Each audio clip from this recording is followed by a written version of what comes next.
Bien, bienvenidos a la sesión de la tarde. Muchas gracias. Bien, el segundo ponente de hoy es Antonio González Arroyo, que es un catedrático de Física Teórica de la Universidad Autónoma de Madrid. Muchas veces cuando veis estas charlas veis muchos dibujos, muchas figuras que suelen representar metáforas para tratar de expresar, digamos, las matemáticas que utilizamos para representar el funcionamiento del mundo a cortas distancias.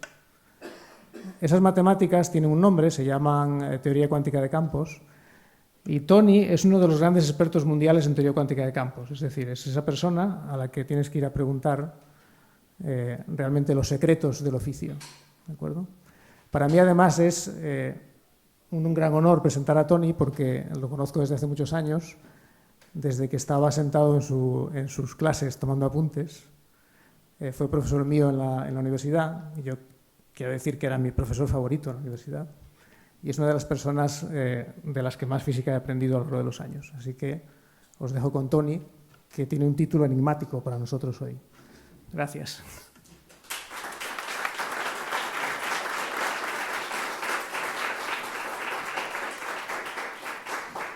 Muchas gracias, Pepe.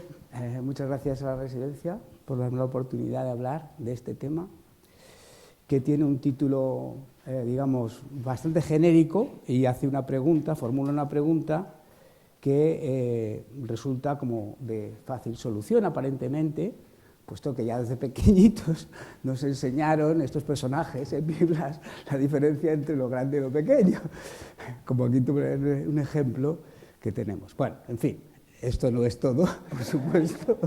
Vamos a continuar y os voy a invitar con este título, os invito a lo que llama un paseo, poco convencional, puesto que normalmente no unas charlas están estructuradas de esta manera, sobre lo que sería el mundo de las escalas, lo grande, lo pequeño, es decir, todo lo que sabemos sobre eso. Bien, lo primero, volver otra vez a los gráficos de antes y ver que realmente, una vez que ve uno realmente la foto al completo, se da cuenta de que el nombre a lo mejor habría que cambiarlo, y el bonsái, que era el árbol grande, en realidad era pequeño, y que el otra maceta era grande. Pero aquí lo importante es que cuando decimos grande o pequeño, nos referimos siempre a comparado con algo. Y ese algo frecuentemente somos nosotros. O sea que esa es la manera en la cual Epi y Blas explicaban, digamos, qué significaba grande y pequeño. Bien, ahora vamos a la ciencia. Entonces, en la ciencia hay un papel fundamental que juega la medida, medir. Y medir es comparar, igual que hemos visto antes. Y para hacer la comparación, lo que se hace es comparar con algo que llamamos una unidad. En el caso concreto de la longitud, pues tenemos unidades. Una de las más características es el metro, que es una manera indirecta de hablar de nosotros mismos, pues que es la heredera de nombres de unidades referidas a nosotros como el pie, la pulgada, el codo, la vara, etcétera, etcétera. Hemos llegado al metro, que tiene nuestras escalas. Una cosa muy importante es que el número que me dice cuánto mide una cosa no tiene un significado per se. Aquí tengo, digamos, un número muy grande y un número muy pequeño, pero que en realidad los dos representan un metro, porque estoy utilizando unidades diferentes, una unidad de algo muy pequeño, que es el Fermi, y otra unidad que mide escalas muy grandes, pero todas de longitud, que es el parsec, y las dos dan un metro. Así que eso explica la insistencia que dan normalmente los profesores, incluyéndome a mí y toda la gente a nivel incluso de la secundaria, a las unidades. Sin las unidades no sabes lo que estás diciendo. Bien, no obstante, existen lo que llamamos números puros, o cantidades, en un lenguaje un poco más formal, cantidades adimensionales. Esas cantidades adimensionales normalmente se obtienen como resultado de un cociente entre dos magnitudes que tienen las mismas unidades. Aquí he puesto un ejemplo, que va a ser un poco también algo que va a ser un poco hilo conductor, que es coger como ejemplo la medida que da el número pi, que es coger la longitud de una circunferencia y dividirla por el diámetro. Si las dos las expresamos en las mismas unidades, el cociente no tiene unidades, es un número puro. Y sí que tiene sentido para un número puro decir que es grande o pequeño, normalmente comparado con 1, porque no hay que aplicarle ninguna unidad. Aquí he cogido, digamos, ya digo, como ejemplo pi, aquí tenemos pi, he escrito unas cuantas cifras más, estas son muy pocas cifras comparadas con las que conocemos ahora de pi. Se ha batido el récord este año del número de cifras de pi que llega a 31 trillones, lo cual ocuparía 100 millones de libros de 1000 páginas, o sea que no lo voy a reproducir aquí. De acuerdo, pasamos a lo siguiente. Vale. No obstante, digamos, lo que incita un poco también mi charla es que la imaginación humana permite concebir la posibilidad de que existan mundos pequeñitos o mundos grandes, y la literatura está llena de esas referencias, como vemos aquí, incluyendo alguna, digamos, de las películas como los Men in Black, que es la película que aparece aquí, donde hay un universo chiquitín. Luego, a su vez, hay un poco la pregunta que se puede hacer a alguien que conoce un poco de física y se da cuenta de que hay una analogía entre la fuerza que une a un protón y a un neutrón en un átomo, que va como la inversa de la distancia al cuadrado, y la fuerza que une la Tierra con el Sol. Y pensar, a lo mejor, que el átomo es como un sistema planetario pequeñito, ¿no? Y en principio la fuerza es igual. Así que lo que voy a hacer aquí es ya preguntarme, de una manera un poco más formal, lo que me preguntaba al principio. La pregunta que me hago es, ¿funcionaría el mundo igual si redujéramos al tamaño de todo en una misma proporción? Esa sería la pregunta. Y de una manera todavía más científica y más formal, son las leyes de la física invariantes de escala. Vale, esa es la clave. Bien. Pues entonces vamos a revisar ese concepto. Antes me he permitido el lujo de hablar de la invariancia de escala en un contexto distinto, que es la invariancia de escala en el tema de los precios. Y este es un fenómeno que ocurre con cierta frecuencia y que se llama inflación, y que se debe a esa invariancia de escala. Y es que si multiplicamos los precios de las cosas por 1000 o por lo que sea, y multiplicamos a la vez los salarios por la misma cantidad, no pasa nada. Nada cambia. Entonces, lo que cambia sería mínimo el número de ceros que hay que poner en el billete, cualquier cosa de estas, eso es una cosa muy pequeña. Y esa simetría de invariancia de escala hace que sea tan frecuente que se dé ese fenómeno de la inflación. Lo que pasa es que, como toda la gente que vive en países que tienen alta inflación sabe muy bien, para que eso sea verdad, hace falta que esa inflación no dependa ni del tiempo ni del espacio. Por ejemplo, si depende del tiempo y te pagan a primero de mes, pues tienes que ir a comprar porque no a final de mes ya vale distinto, por ejemplo. Y en el espacio, pues si viajas a otro país, si la inflación es mundial, no pasa nada, pero si en tu país la hay y en otros no. O sea que eso es importante. En este caso, hablamos de lo que es un campo. Un campo es algo que vale algo diferente en cada punto del espacio y en cada punto del tiempo. Eso sería. Entonces, a ese campo le llamaríamos más bien un dilatón, algo que aumenta la escala en un punto diferente en otro punto distinto. Bien, vamos entonces a repasar la física clásica y nos preguntamos, a ver, si la física clásica es invariante de escala, y la respuesta es sí, de una manera más o menos que estudiamos en el colegio. Lo que aprendemos es que, digamos, hay tres magnitudes fundamentales. Todo esto lo hemos estudiado en el bachillerato, ¿no? Hay tres magnitudes fundamentales que son la longitud, la masa y el tiempo, lo cual dice que solamente necesitamos 3 unidades, una unidad para cada una de estas cosas. Y todas las demás magnitudes se refieren a estas de aquí. O sea, las podemos dar unidades referidas a las que hemos puesto aquí. Por ejemplo, si cogemos un área, el área se mide en metros cuadrados. Si cambiamos, digamos, la longitud, la unidad de longitud por un factor 2, la unidad de área se cambia por un factor 4. Y ese es un 2 al cuadrado, y ese 2 me da la dimensión, tiene dimensión 2 de longitud, porque va al cuadrado. De la misma manera, el volumen, si cambiamos la longitud por un factor 2, cambia en un factor 2 al cubo, que es un 8. Y por lo tanto decimos que tiene dimensión 3. Así, cualquier otra cantidad física, cualquier otra magnitud física, siempre se puede referir qué dimensión tiene de cada una de las distintas cantidades que tenemos. Por ejemplo, la fuerza. La fuerza tiene dimensión 1 de masa, dimensión 1 de longitud y dimensión -2 de tiempo. Eso me dice que una unidad adecuada para la masa sería el kilogramo, que es una unidad de masa, el metro, que es una unidad de longitud, y el segundo al cuadrado en el denominador por el -2 que hay aquí. ¿De acuerdo? Eso le llamamos un newton. Entonces, haciendo esos cambios, las leyes, como por ejemplo fuerza igual a masa por aceleración, se cumple exactamente igual en un mundo pequeñito que en un mundo grande. Es invariante de escala, pero tienes que cambiar la fuerza de esa manera y la masa de esa manera, de la manera correcta. De hecho, la invariancia de escala tiene influencia importante, a veces, pues se insiste muchas veces a los estudiantes sobre la utilidad que tienen para darse cuenta de cómo son las fórmulas, porque digamos, si pensamos en el péndulo, aquí tenemos un péndulo, en el péndulo, que lo estudió Galileo, las propiedades que tiene un periodo. Entonces, si miramos el péndulo consiste en una masa que está suspendida de una barra de una determinada longitud de un punto fijo. Y lo dejamos oscilar y medimos el periodo. Vale. Entonces, ¿qué es lo que hace que oscile el péndulo? ¿Qué es lo que hace que cambie? Pues el peso de esa masa. Entonces, si pensamos que solo entre esos factores, la masa, el peso y la longitud, solo hay una manera de formar un tiempo con esos tres, que es esta que he puesto aquí, raíz cuadrada de longitud, masa y peso.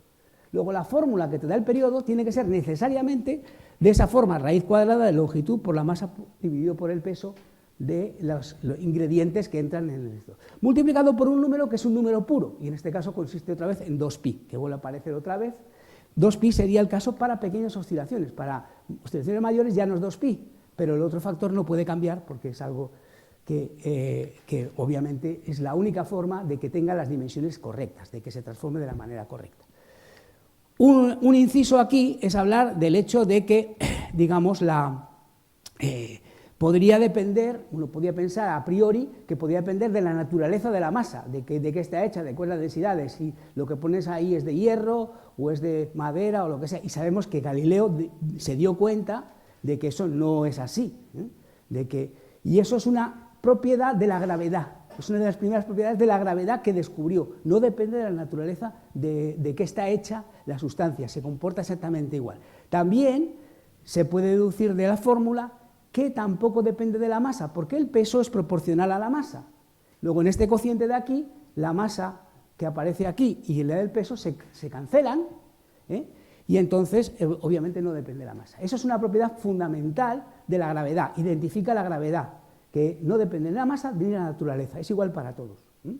Esa propiedad de la gravedad, por ejemplo, es la que explica la ingravidez en la estación espacial. Por ejemplo, dice, bueno, vemos a los astronautas en la estación espacial que están flotando dentro de la nave. Y entonces mucha gente piensa que es que la gravedad es muy pequeña ahí. No, ¿por qué flotan? Porque no hay gravedad, o porque la gravedad es muy pequeña. Yo, que peso aproximadamente 70 kilos, si estuviera en la estación espacial, pesaría 62, porque está ahí al lado. O sea, no hay una diferencia de peso real entre aquí y la estación espacial. ¿Por qué flotan? Pues por lo mismo que si quiero pesarme con una báscula. Me voy arriba, me mando con un cohete hacia arriba, me pongo encima de la báscula y quiero ver a ver lo que cuenta la báscula. Y entonces resulta que pone 0. ¿Por qué? Pues la báscula y yo estamos cayendo hasta la Tierra. Y los dos caemos igual, por lo tanto la báscula no nota mi peso. Eso es exactamente lo mismo que le pasa a los astronautas que están dentro de la nave, que van todos juntos, porque tanto el bolígrafo y todo caen exactamente igual y por tanto parece que flotan, pero realmente es así. Bueno, paso a la siguiente, esto era un inciso, hablaré luego de gravedad. La pregunta otra vez relacionada ¿es el tamaño un concepto relativo? Y luego ya aquí me preocupo del significado de la palabra relativo en física, porque muy frecuentemente gente que utiliza la palabra relativo tomada de un texto de física la reinterpreta de una manera que no es la correcta, ¿vale? ¿Qué significa relativo? En este caso, lo que todo el mundo conoce es el principio de relatividad, debido a Galileo y posteriormente a Einstein, ¿no? En ese caso concreto del principio de relatividad, ¿qué quiere decir relativo? Quiere decir que no se puede saber quién se mueve. O sea, yo estoy en un tren y el tren se mueve respecto a la estación, pero tengo que decir respecto a la estación, porque yo no sé si el que se mueve es el tren o el que se mueve es la estación. O sea, y yo puedo decir, bueno, pues vamos a hacer un experimento para saber quién de los dos se mueve. Y ese experimento no se puede hacer porque las leyes de la física funcionan exactamente igual cuando te mueves que cuando estás en en la estación, exactamente igual, con lo que no hay una manera de decir quién se mueve. Y eso lo experimentamos todos los días, porque vamos en avión y hacemos muchas veces eso, lo vemos todos los días, pero también os hago constar el hecho de que nosotros ahora mismo nos estamos moviendo con velocidades enormes, incluso cientos de miles de kilómetros por hora, porque estamos dentro de la Tierra que gira, que da vueltas alrededor del Sol y además se está moviendo dentro de la galaxia y la galaxia se mueve. Entonces, si sumas todas esas cantidades, pues al final te quedan 300 kilómetros por segundo, que viene a ser la cantidad que os he dicho de kilómetros por hora. Y no lo notamos, ¿ok? O sea que a lo mejor resulta que si vamos muy rápido, la estación se mueve más rápido que nosotros. Bueno, pero digamos la idea de la relatividad no es de Einstein, sino es de Galileo. Lo que pasa es que Einstein la mantuvo como un principio fundamental cuando había problemas con la interpretación de la conservación de la velocidad de la luz. Entonces, digamos que esa es la razón por la cual hablamos normalmente del principio de relatividad en relación a Einstein. Pero la teoría de Einstein, a la vez que restaura la relatividad del movimiento, establece algo que rompe la invariancia de escala bajo velocidades. Ya no va a dar lo mismo decir que me muevo rápido o no, porque introduce una cantidad, que es la velocidad de la luz, que le da una naturaleza universal. Dice que es algo que está en todas partes, que es exactamente igual en todas partes, y por lo tanto, en ese momento, hay una unidad natural, que es la velocidad de la luz, y ya podemos decir si una velocidad es grande o pequeña porque la podemos comparar con la velocidad de la luz. Entonces, eso es lo que nos introduce, digamos, la relatividad especial. Hay una nueva escala que apareció debida a Planck, que es la constante de Planck. De nuevo, es una unidad natural, es algo que aparece en la naturaleza, que está en todas partes, que se puede medir en todas partes y que, por lo tanto, es un candidato idóneo para dar, digamos, como comunidad. ¿Comunidad de qué? Pues corresponde con una energía por un tiempo. O sea, H, que es la constante de Planck, tiene dimensiones, decimos, de energía por tiempo. Entonces, eso me permite que si me das una unidad de energía, como por ejemplo el julio, yo puedo convertirla en una unidad de tiempo, cogiendo H y dividiéndola por el julio, o, como aquí pone, o al revés, puedo coger el segundo y dar una unidad de energía dividiendo H por el segundo. Eso es muy importante para entender muchas de las cosas de física de partículas. Bien. Metrología, precisamente la ciencia que estudia las medidas, las unidades. Pues ya recientemente, digamos, los conceptos obsoletos de cómo dar unidades, por el metro era una barra en un determinado lugar, evidentemente eso tiene unos errores enormes, y es mucho más importante coger, y además está en un sitio concreto, coger como unidad para medir las cosas que podemos, pues cosas que están en todas partes y que se pueden medir con una precisión arbitraria. Y eso es el cambio de filosofía que ha entrado en metrología, y tenemos dos cantidades que son la velocidad de la luz y la constante de Planck, y entonces no tiene sentido decir cuánto vale la velocidad de la luz en metros, porque el metro es un concepto, digamos, variable. Entonces la metrología lo ha cambiado, ha dicho, no, estoy dando el metro en términos de la velocidad de la luz. ¿Cómo? Dando un número sin error. O sea, si miramos ahora cuánto vale la velocidad de la luz, no tiene sentido medir la velocidad de la luz, porque tiene un valor exacto. Lo que estamos diciendo es cuánto vale un metro, si me das el segundo, claro. O sea, porque es una unidad de velocidad. O sea que los metrólogos han decidido coger el segundo, que sí lo dan con una determinada medida, a través también de un proceso físico, y definir el metro a través de la velocidad de la luz. Lo mismo con H, podemos darle a H una cantidad sin error, y eso es una unidad de masa. En vez de coger el kilogramo, cogemos H y C, y con esos definimos el kilogramo y el metro. Nos falta uno. Los metrólogos normalmente toman el segundo, porque lo hacen con relojes atómicos o algo así, que pueden medir con mucha precisión esa unidad. Para los físicos teóricos es mucho mejor coger la energía. Normalmente los físicos teóricos trabajamos con energía, es la cantidad fundamental. Y desde ese punto de vista hemos perdido un montón de invariancias, porque ahora tenemos una unidad natural de velocidad, que es la velocidad de la luz, una unidad natural de energía por tiempo, pero todavía nos queda una, porque empezamos con 3. Y esa tercera, que en nuestro caso cogemos como la energía, me permite de nuevo dar dimensiones a todo, pero ahora ya no tengo que hablar de varias dimensiones, porque no hablo de dimensión de masa, dimensión de longitud, dimensión de tiempo, sino solo de dimensión de energía. Y desde ese punto de vista, puedo decir, bueno, pues por ejemplo, la fuerza, ¿qué dimensión tiene? Ya nada más que decimos de energía. Y la fuerza tiene dimensión 2 de energía. ¿Y la longitud qué dimensión tiene? Tiene dimensión -1. Entonces, la expresión fuerza igual a 1 partido por r cuadrado no es más que la expresión correcta de que es invariante de escala. Porque cuando cambio r por una cantidad, f cambia de la manera correcta. O sea que ese es el hecho de que coincidieran las fórmulas de la ley de Coulomb y la ley de gravitación es debido a la invariancia de escala. O sea, la invariancia de escala es la que me dice que es así. En última instancia se relaciona con lo que hemos hablado antes, con el hecho de que la masa del gravitón en este caso, o el fotón, es 0. Y entonces no hay ninguna escala. Bien, la otra cosa que hay que decir, relacionado con lo anterior, como vemos, la longitud y el tiempo tienen dimensiones -1. ¿Qué quiere decir? Que, bueno, pues sí, que digamos puedo medir como longitud energía a la -1. Por eso, siempre nosotros consideramos que al aumentar la energía lo que estamos haciendo es disminuyendo la longitud y disminuyendo el tiempo.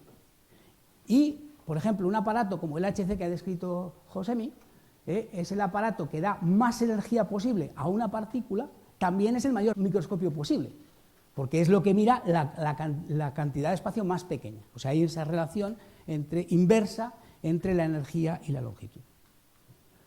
Bueno, vayamos entonces a las escalas. Ya hemos visto que nada más que nos queda una escala, la de longitud. ¿Hay una escala natural? Bueno, aquí el problema es que hay demasiadas, o hay muchas escalas naturales de longitud. Examinemos el mundo atómico.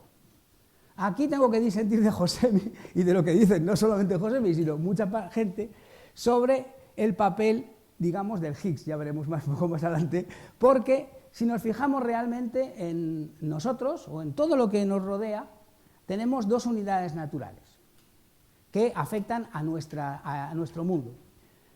La masa del protón y la masa del electrón, o mejor dicho, la masa del electrón multiplicada por este número de aquí, que se llama la constante de estructura fina, que me mide la interacción electromagnética. La masa del protón es la que da masa a todo. Es la que da masa a todo. Nosotros, se descubrió en el siglo XVIII que la masa de todos los objetos es contar protones. Protones son neutrones, que pesan lo mismo. Entonces, todos los objetos, hay una contribución de los electrones, pero es pequeña. O sea que es una buena aproximación considerar que todo el peso es la masa del electrón. O sea que si la masa del electrón disminuyera un factor 10, la masa de todo disminuiría un factor 10 igual, básicamente. ¿El electrón qué papel juega? El electrón lo que nos da es el tamaño del átomo. Esta es la fórmula, aquí está, este señor es Avogadro, que es el señor que descubrió la relación entre la unidad masa del protón y la unidad gramo, que es este número tan largo que se llama el número de Avogadro. Lo descubrió antes de que se supiera lo que era un protón, simplemente viendo cuánto pesaba, digamos, las moléculas y viendo que tenían un peso molecular y te contaba, sabía que... Entonces, ese peso molecular, pues no sabía que realmente lo que estaba haciendo es contar. Lo que sí que veía es que era un factor 2 o un factor 3. Sabía que los pesos moleculares llevan unas fórmulas donde hay números enteros. O no sabía por qué, pero en realidad lo que estaba haciendo es contando los nucleones que hay dentro. Y la masa era simplemente la suma de las masas de los protones que hay dentro y de los neutrones, ¿no? Entonces, por otro lado, Bohr descubrió, digamos, o introdujo, digamos, la longitud del átomo. La longitud del átomo, si lo llevo a las unidades correctas, es básicamente solamente 1 dividido por la masa del electrón multiplicado por este átomo. Entonces, esto nos da la escala. Y como el átomo forma las moléculas y las moléculas están hechas de átomos unidos, una determinada cantidad que entre las mismas cantidades, la masa del protón, la masa del electrón y de alfa, pero la masa del protón no juega un papel tan importante, digamos que todas las moléculas, nuestro cuerpo, las cosas que vemos alrededor, todas ellas tienen una longitud determinada por la masa del electrón. De manera que, de nuevo, si bajara la masa del electrón o la subiera, todo cambiaría así. Bien. Bueno, ahora voy a hablar entonces de la invariancia de escala en un contexto un tanto distinto, porque voy a hablar desde el punto de vista de matemáticas. O sea, ya hemos visto, y porque vamos a ver que hay una manera de estudiar la invariancia de escala. Este señor de aquí se llama George Cantor, ¿sí? Y es un matemático alemán del siglo XIX que hizo muchas cosas, entre otras, por ejemplo, introducir la categoría de los infinitos, los famosos Aleph, o sea, el primero que de alguna manera distinguió entre infinito y otro infinito más gordo todavía y otro más gordo, o sea, introdujo una manera de caracterizar los infinitos, pero una de las cosas que estudió fue esto, que está un poco relacionado con eso, con teoría de conjuntos, que es el conjunto de Cantor, que no está debido a Cantor, o sea, no lo inventó él, pero él sí que lo estudió. Entonces, ¿en qué consiste el conjunto de Cantor? Es un conjunto muy peculiar. Tú coges un segmento, partes de aquí, partes de un segmento, coges un segmento y lo divides en 3 trozos iguales. Y quitas el de en medio. Este es el siguiente paso. O sea, que para construir el conjunto de Cantor hay que hacer una serie de operaciones repetidas, que siempre son las mismas. Coges el segmento, lo divides en 3 partes iguales y la de en medio la quitas, te quedas con 2. Ahora, cada una de estas 2 vuelves a hacer lo mismo, lo divides en 3 partes y te quedas con 2. En cada uno de los 2 lados. Así sucesivamente hasta el infinito. ¿Te queda algo? Sí, te queda algo. El conjunto de Cantor. Es un conjunto raro, que tiene propiedades raras, que estudió, pero digamos que tiene una propiedad que tiene, es que tiene una dimensión que no es un número entero. Se le puede dar una dimensión, porque un segmento tiene dimensión 1. Igual que un cuadradito, cualquier cosa que tenga extensión en el plano, tiene área, o sea, dimensión 2. Este conjunto de Cantor tiene una cantidad que no llega a 1, pero tampoco es 0. O sea, tiene una dimensión de Hausdorff, que es este numerito de aquí, es fácil de calcular, o sea, no se podría hacer el ejercicio, pero no lo voy a hacer porque me llevaría tiempo. Es un ejemplo de lo que llamamos un fractal. Todos los fractales son así. Se puede generalizar un poco la idea. Aquí tenemos en el plano lo que sería el triángulo de Sierpinski. Es otro fractal, pero en 2 dimensiones. En este caso también es una operación básica que se hace, y la operación básica es, coges un triángulo de partida así, lo divides en 4 triángulos así, de este tamaño, y quitas el del medio. Y ahora, para cada uno de los triángulos que te han quedado, vuelves a hacer lo mismo. Repetido, repetido, repetido. Como veis, queda una estructura también del estilo del conjunto de Cantor, pero que está 2 dimensiones, o sea, está pintado en una hoja de papel.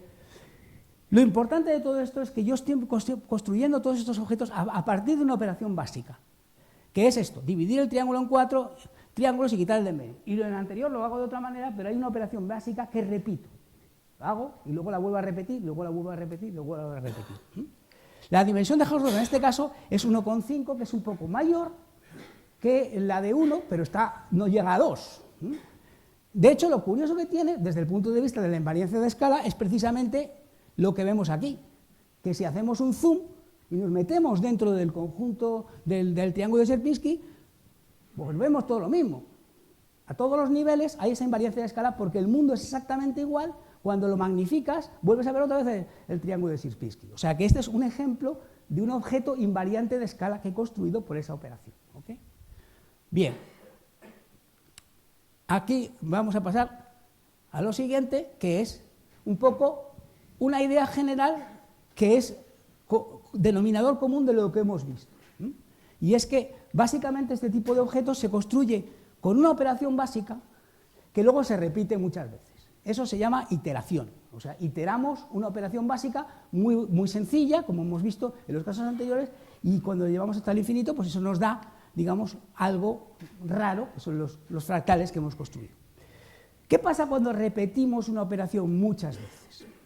Hay un ejemplo que uno puede hacer, cualquiera que tenga una calculadora o un teléfono móvil que tenga calculadora científica, puede coger y hacer la operación de poner un número en la pantalla y darle a la tecla coseno. que muchas calculadoras científicas tienen, coseno, y le das otra vez, y le das otra vez, y le das otra vez. Al cabo de pocas veces que le has tocado, te aparece un número en pantalla que será este, si lo has hecho en grados, si lo haces en radiones, que será otra cosa, en principio te sale un número fijo. Ya no importa por cuál empezaste. Tú has puesto un número en pantalla y no importa lo que empezaste, al darle varias veces a la pantalla y no muchas, comprobarás que te sale este número y ya está. Y no ves nada más. Entonces, esto es el concepto que se llama un punto fijo. Es decir, algo que cuando repito y repito y repito, acabo en él y me quedo en él. Y además hay una propiedad muy importante que luego hablaremos, y es que se olvida del número que puse al principio. Se ha olvidado y le ha salido el punto fijo. Bien. El conjunto de Cantor es un punto fijo de la operación. Hacer zoom 3, o sea, coges el conjunto de Cantor, le haces una amplificación, un factor 3, y te quedas solo con una tercera parte. Coges solamente la primera parte, y es exactamente idéntico al conjunto de Cantor. Luego es un punto fijo. Con repeticiones más complejas obtenemos otros fractales, siempre por repetición. ¿Quién no conoce el conjunto de Mandelbrot? Que lo hemos visto porque es muy artístico, es una maravilla. Y, digamos, todo lo que tiene colores no es, menos el centro, que debería estar negro, no es el conjunto de Cantor, es el borde, es la frontera del conjunto de Cantor, ¿no? Pero tiene propiedades de similitud a sí mismo, es decir, la idea esa de la invariancia de escala, de que cuando haces pequeñito vuelves a ver lo mismo y vuelves a ver lo mismo, pero un poco más variado, no es tan como el triángulo de Sierpinski que vuelves a ver lo mismo, sino que ahí ves un poco las cosas cambiadas. De hecho, es muy fácil generarlo, cualquiera puede hacerlo, o sea, es muy fácil. De hecho, cualquiera que tenga un teléfono móvil puede bajarse la aplicación para ver el conjunto de Cantor, hacer zoom todas las veces que quieras, en donde quieras y sacar eso, porque es una operación muy sencillita sacarlo. Aquí vemos lo que pasa cuando te pones en el conjunto de Cantor y empiezas a ampliar, y ves aquí de repente otra vez te aparece como el conjunto ahí metidito y así, y van pasando cosas y eso lo puedes hacer. Eso es un ejemplo de un fractal donde, digamos, te aparecen cosas muy extrañas, de vez en cuando puede aparecer ahí el conjunto de Mandelbrot, apuntando para otro lado, por ejemplo. Bueno, este es el tipo de objeto. Vale. Esto es en el mundo de las matemáticas. Vamos ahora al mundo de la física. ¿Existe la invariancia de escala en el mundo de la física? Bueno, hemos visto antes que la masa del electrón pone una escala a todo el mundo atómico. Luego, de alguna manera, parecería que no.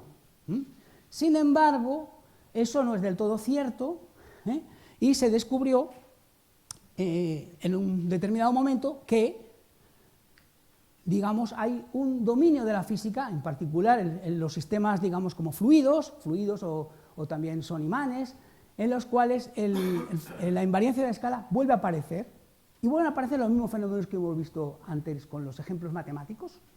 La teoría se llama los fenómenos críticos, la parte de la física que estudia, los fenómenos críticos. ¿Y cuándo se dan? Se dan cuando estás en un sistema, como por ejemplo líquido y gas, muy cerca de la transición de fase y con unas determinadas condiciones de presión. Coges, tú tienes un líquido y lo calientas, y entonces al calentar se van formando burbujas. Y esas burbujas tienen un determinado tamaño. Cuando te acercas en las condiciones adecuadas a la temperatura crítica, que es la temperatura donde se convierte, a partir de ahí se convierte en gas, todo, hay burbujas de todos los tamaños. Y si hicieras una amplificación, un modelo, y miraras ahí, verías que a todas las escalas se comporta exactamente igual como si fuera un fractal. ¿Vale?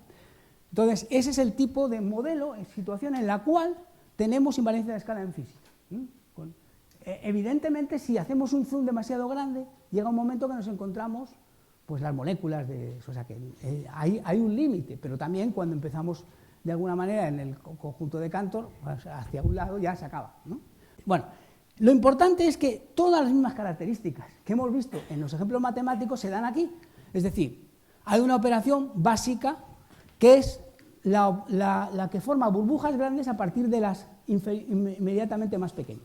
Esa operación básica, repetida, me da lugar al final al sistema que tengo, y tiene además las magnitudes físicas dimensiones que no son números enteros. Son como el caso de las dimensiones de números incluso irracionales. Y en la otra propiedad que hemos visto en el punto fijo, otra propiedad que es el hecho de que muchas sustancias diferentes, distintos fluidos que localmente son totalmente distintos, cuando se comportan cerca del fenómeno crítico, son exactamente idénticos. Esa pérdida de información que hemos visto cuando dábamos al coseno muchas veces o cuando repartimos. Vale, ¿qué pasa en el mundo subatómico? En el mundo subatómico, este señor que hay aquí se llama Kenneth Wilson, Premio Nobel de Física, y para empezar voy a hablar de esto, porque lo necesito, y es que, digamos, nuestra comprensión actual del mundo de las partículas es a través de los campos cuánticos. Entonces, en la introducción que ha hecho Pepe ha mencionado teoría cuántica de campos. El campo es un objeto que está por todas partes, y las partículas son excitaciones de ese campo. O sea, de alguna manera el campo se parece mucho más a un fluido, aunque es un fluido que no está hecho de nada. O sea, pero tiene la similitud con el fluido de que ocupa todas partes, va cambiando con el tiempo, etcétera, etcétera. Por lo tanto, la analogía es fácil hacerla con esta descripción que he hecho antes de ese mundo de las transiciones de fase.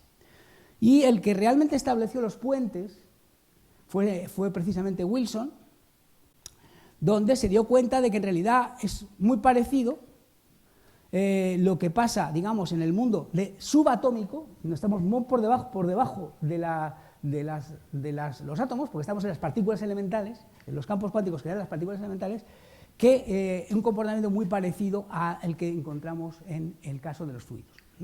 Aquí también hay una operación básica. Esa operación básica es cómo se pasa de una escala a la siguiente.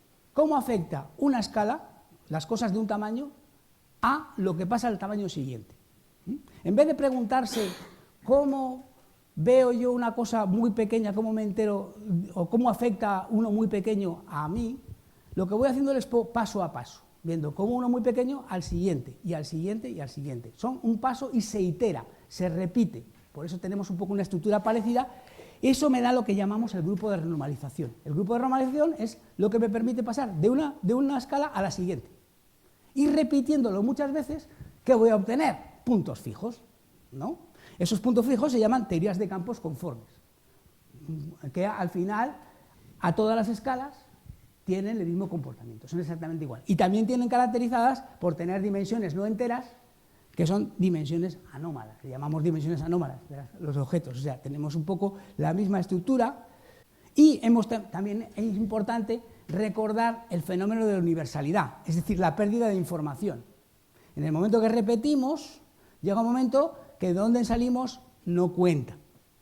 Al final vemos lo mismo y entonces perdemos información del mundo microscópico. Que eso es bueno por un lado porque puedes hacer física sin saber lo que pasa a escalas mucho más pequeñas, pero por otro lado, si quieres averiguar lo que pasa a esas escalas más pequeñas, pues también tienes una barrera. El grupo de normalización te da esa barrera. Bueno, volvemos entonces de vuelta a la explicación de dónde viene, ahora ya equipado con esta información, de dónde viene la masa del protón y la masa del electrón. Recordemos que la masa del protón nos da masa a nosotros, a todo lo que hay, a la Tierra, a todo, y la masa del electrón nos da el tamaño de todo. Entonces, bueno, como son partículas elementales, tenemos que recurrir a la teoría que explica las partículas elementales y sus interacciones, es decir, el modelo estándar. El modelo estándar es el que me da, digamos, lo que son las partículas elementales. Entonces, ya sabemos que existen, dentro del modelo estándar, hay tres interacciones, fuertes, electromagnéticas y débiles, que son las tres interacciones que tiene el modelo estándar, pero que no son todas las que tienen las partículas, porque también está la gravitación está excluida. Entonces, tenemos que ver de dónde viene la masa del protón, que hemos dicho que nos da masa a nosotros, pues vamos a ver de dónde viene. Aquí tenemos un protón, como ha dicho Josemi, está hecho de 3 quarks. En la teoría está hecho de 3 quarks, los 3 quarks se mantienen unidos por la fuerza fuerte que está generada por esos gluones, que yo he llamado aquí pegamoides en plan de broma, porque en realidad gluones viene de pegamento en inglés. Lo interesante de esta interacción fuerte es que solo depende de una escala, de un valor, de una cantidad que no tiene dimensiones. Le llamamos también alfa, recordamos que alfa era ese número 1 partido por 137 que aparece en las interacciones electromagnéticas en el átomo junto con la masa del electrón para darle las longitudes. Aquí aparece algo parecido que le llamamos alfa S porque la S viene de strong, de fuerte, interacción fuerte, ¿vale? Luego la teoría es invariante de escala porque no tiene ninguna escala. Entonces, ¿de dónde viene la masa? Bueno, pues viene de lo de un fenómeno un poco contrario al que hemos visto antes. Viene del hecho de que la teoría cuántica rompe la invariancia de escala. Aquí tenemos, la teoría clásica tiene una invariancia porque no tiene ninguna escala, sin embargo, la teoría cuántica te genera una escala. ¿Qué me lo dice? El grupo de renormalización. El grupo de renormalización, que me dice qué pasa a una escala de distancia comparada con la siguiente, me dice que la intensidad, esa alfa S que mide la intensidad de la interacción fuerte, cambia en cada escala. Y lo puedo calcular. Pues solo calculo lo que pasa de una escala a la siguiente. Y luego, repitiéndolo, saco lo que cambia a todas las escalas. Y esta es la fórmula, esta curva de aquí es lo que me da lo que pasa con esa intensidad alfa S, está aquí, como función de la energía. Vemos dos fenómenos, uno que cuando el tamaño es muy pequeño, la intensidad va a cero. Es un fenómeno que llamamos libertad asintótica y es muy importante, ha sido la manera en la que hemos descubierto, digamos, esta interacción gracias a esta propiedad de aquí. Pero por otro lado, cuando vamos a distancias largas, energías pequeñas o distancias largas, nos encontramos que esto crece muchísimo y ahí podemos introducir una escala. Cuando esto cruza 1, como es un número puro, cuando cruza 1, es algo que puedo caracterizar y a esa escala de energía le llamo lambda. Y ese lambda es precisamente de dónde viene la masa del protón. La masa del protón, las energías de los núcleos, todas las cosas que tienen que ver con el protón, los neutrones como los núcleos y tal, la escala viene de aquí. O sea que la masa del protón es un número puro multiplicado por este lambda y cualquier otra cosa es siempre un número puro multiplicado por lambda. Vale, ya hemos explicado de dónde viene, no tiene que ver con el Higgs, luego nuestra masa no tiene que ver con el Higgs. De momento, que se sepa. Dentro del modelo estándar no tiene que ver con el Higgs, pero no sabemos, más allá del modelo estándar a lo mejor sí. ¿De dónde viene entonces la masa del electrón? Aquí sí que entramos en el Higgs. Solo hay una escala, el modelo estándar solo tiene un parámetro que tiene dimensiones, solo uno. De todos tiene un montón de parámetros, solo tiene uno que tiene dimensiones. Y ese parámetro está relacionado con el Higgs. Tiene que ver con el sombrero mexicano que pintó Josemi. Y por lo tanto, todas las masas de todos los campos del modelo estándar tienen que ser proporcionales a ese número mu, que es la única escala que aparece. La puedes poner de muchas maneras, puedes decir el valor esperado en el vacío, puedes decir la masa que aparece en el lagrangiano, puedes decir de muchas maneras, pero solo hay una escala. Entonces, eso ya me explica de dónde viene la masa del electrón.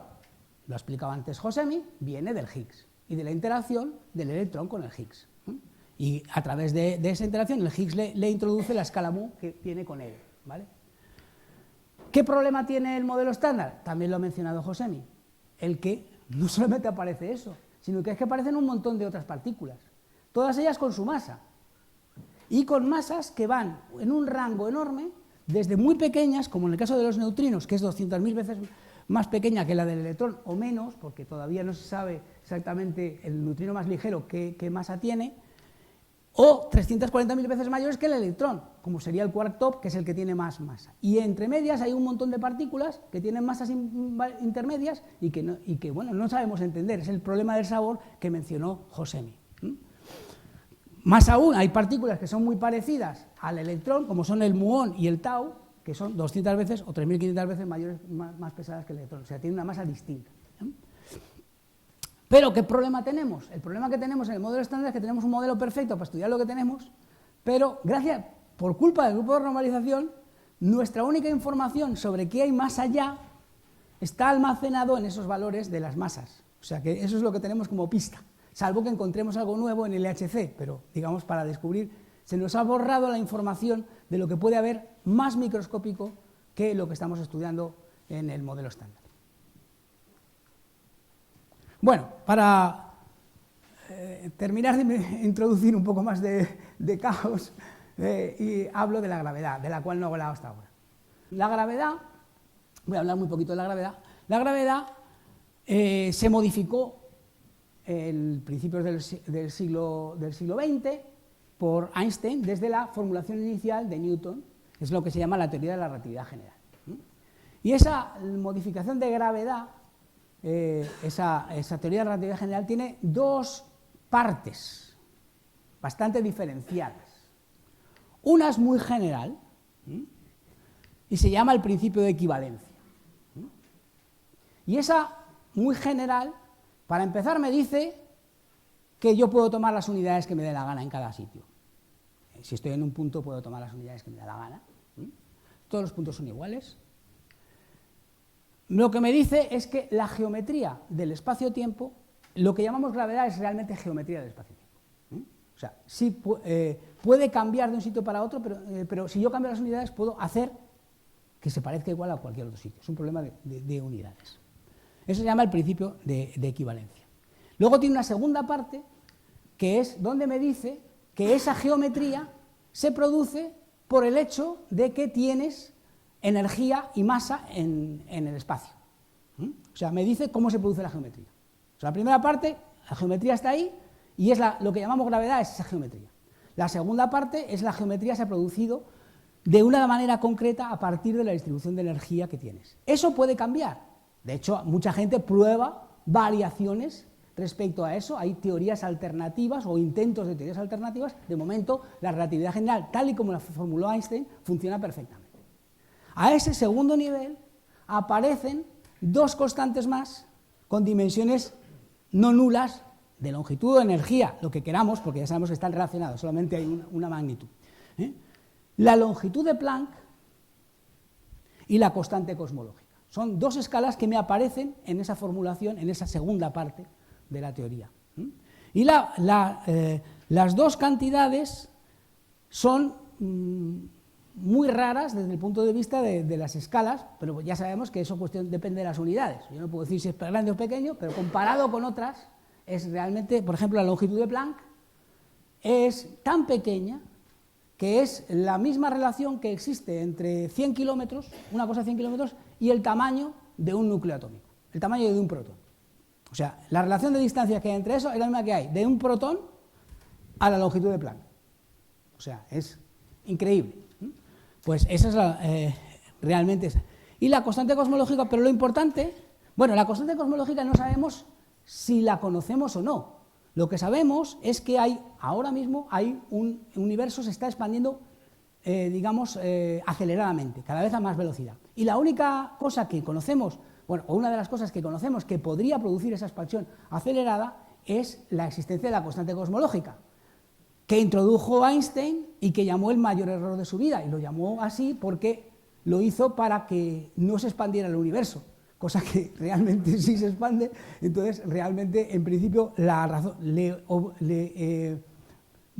una predicción que podía haber hecho de su teoría no la hizo él, la hicieron otros. O sea que, digamos, de alguna manera es un error, pero hoy por hoy pensamos que a lo mejor existe. Pero si el valor que tiene, si nuestra expansión está relacionada con la constante cosmológica, entonces podemos poner un valor aquí y encontramos una cantidad adimensional, que es el producto de la longitud de Planck al cuadrado por la constante cosmológica, y me da 10 elevado a menos 120. O sea, un 0 y 120 ceros y un 1. Que es, evidentemente, es un número pequeño, porque es un número puro, no tiene dimensiones. O sea que sí que puedo decir que es muy pequeño. Bueno, vamos a ver. Sí, realmente lo que introduce la relatividad general es que hay una especie de cambio de la geometría. Ese cambio de la geometría se traduce en el hecho de que la medida de distancias puede cambiar de un punto a otro. Entonces, desde ese punto de vista, uno podría pensar que realmente cuando viajamos de un sitio a otro, quizás nos hacemos pequeñitos, quizás en un sitio somos como en Lilliput y en otro sitio somos muy grandes, porque hay ese cambio de la escala que aparece en la... Sin embargo, como he dicho al principio del principio de equivalencia, eso solamente se puede notar si viajas o si te haces un objeto extenso, porque en cada punto, por sí, es exactamente igual que cualquier otro, cambiando las unidades, claro. Porque la pregunta, por ejemplo, es decir, bueno, ¿cómo sé yo si soy más pequeño o más grande? Si me voy a un sitio y llevo mi regla, y la regla está hecha también de átomos, pues entonces yo mido lo mismo aquí que en cualquier sitio. Entonces tendría que decir por qué ha cambiado, digamos, la masa del electrón. Tengo que cambiar la unidad. Voy a dar un ejemplo de cómo se puede detectar la invariancia, la gravedad, de una manera curiosa, con un experimento ideal que hizo un señor, no es verdad, pero vamos, un rey que quería medir pi. quería medir la cantidad, el número pi. Entonces, para hacerlo, hacía el experimento de medir la longitud de una circunferencia y dividirlo por el diámetro, y sacaba el valor de pi. Entonces, para hacer eso, como vio que con círculos pequeños tenía un error muy grande, decidió hacer un experimento con un círculo muy grande, para lo cual cogió a todos sus emisarios y les dijo que caminaran todos en una dirección determinada, cada uno en una dirección diferente, a partir de un punto, 100 kilómetros. Y entonces, esas personas se habían alejado 100 kilómetros del punto de partida y el conjunto de esos señores formaba un círculo de radio 100 kilómetros y de diámetro 200 kilómetros. Luego midió cuánto medía ese círculo y le salió un número. Y ese número es 314,146. Y ese número no le coincidía con el que le habían dicho que tenía que salir los matemáticos de allí y con el que yo he puesto antes, que es 314,159. O sea, que es diferente. Pero dijo, bueno, a lo mejor es que el círculo es muy pequeño y tengo un error. Voy a coger un círculo un poco más grande. Y cogió un círculo un poco más grande de 1000 kilómetros. Y entonces lo que le salió es que pi le vale 3.13846, que todavía está peor que lo que le había dicho. Y porque no dijo lo de los 10.000 kilómetros, porque si hubiera hecho 10.000 kilómetros le habría quedado que pi vale 2. ¿Por qué? Ese señor vivía en la Tierra, simplemente. Y esos señores se movían esos 100 kilómetros a lo largo de la Tierra. Y medían, y si hacéis un experimento y el señor parte del Polo Norte y se mueve 10.000 kilómetros, pues llega al Ecuador. Y tenemos señores a lo largo del Ecuador. Si medimos cuánto mide el Ecuador, tenemos 40.000 kilómetros, el diámetro son 20.000 kilómetros, porque hemos dicho 10.000 kilómetros en cada dirección, dividimos, vale 2. Eso es un ejemplo, es un experimento mediante el cual alguien podría saber que vive en una esfera sin necesidad de salir fuera. O sea, hay una manera, sin necesidad de salir fuera de esa esfera, de detectar que vives en una esfera. Eso te dice que hay una curvatura. Eso está relacionado con la curvatura. O sea, midiendo eso, lo podemos hacer también midiendo los ángulos de un triángulo. También aprendemos que la suma de los ángulos de un triángulo son 180 grados. Pues no. En la Tierra, si pongo 3 puntos y los uno, sobre la superficie de la Tierra nos encontramos que no miden 180 grados. De hecho, es fácil, incluso pueden medir 370, como hacemos, por ejemplo, con los puntos del Ecuador y el Polo Norte igual. O sea que eso, evidentemente, es en un caso que podemos tener la explicación. Pero eso, precisamente, es una manera en la cual, si vivimos en un espacio con una geometría rara, podemos medirla, podemos saber que está ahí. O sea que el experimento normalmente, o sea, para saber, ahora lo podemos repetir en nuestro universo. Ya no estamos pero podemos repetir en el universo y determinar, midiendo pi, que nuestro universo no es plano, que tiene una curvatura. O sea que ese es el tipo de forma en la cual uno puede medir, de alguna manera, la influencia de la gravedad. Bueno, para terminar un poco, voy a hablar de la quinta dimensión.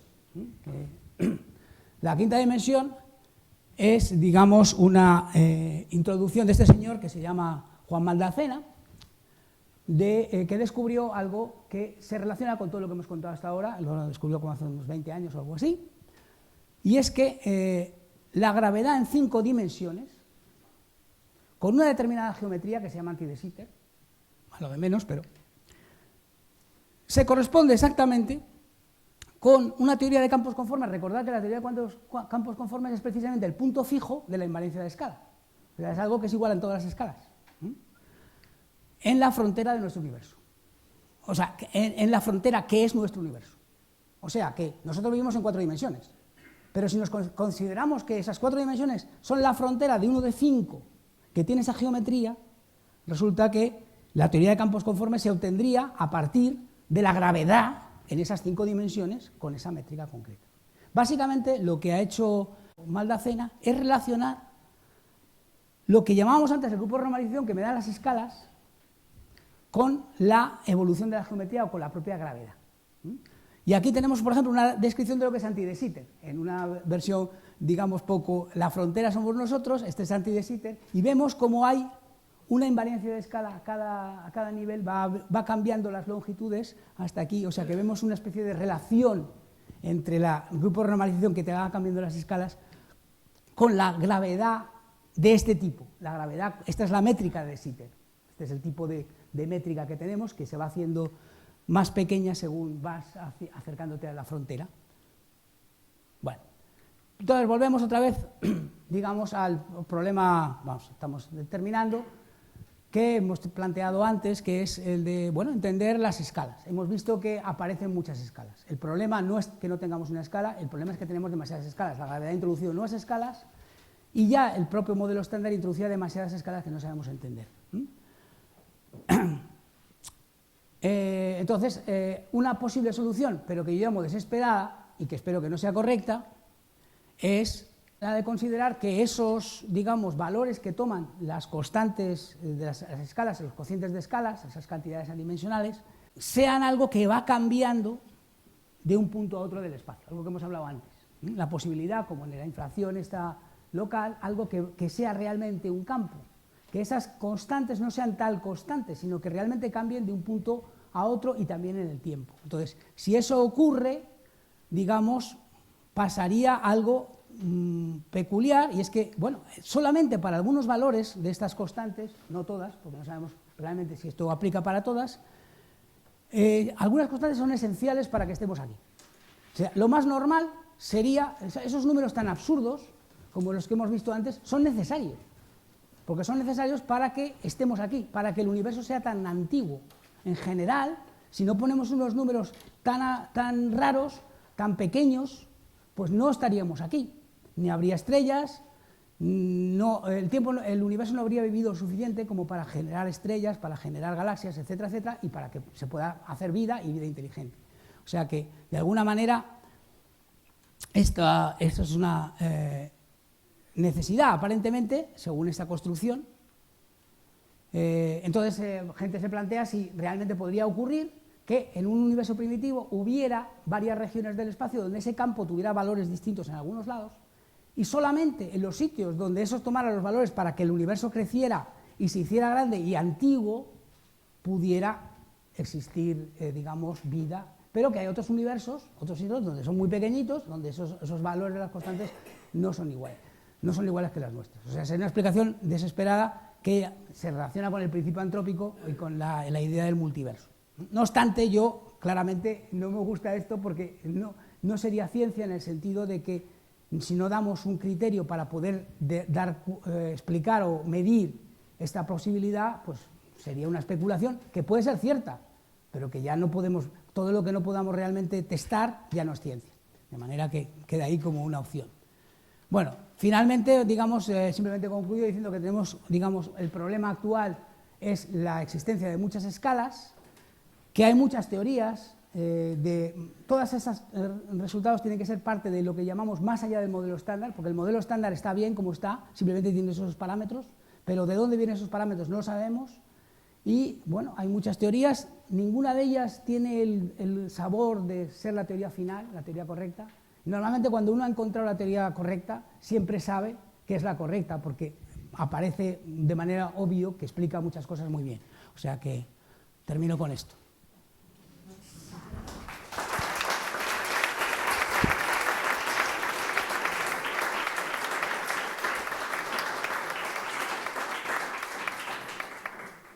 Gracias, Tony.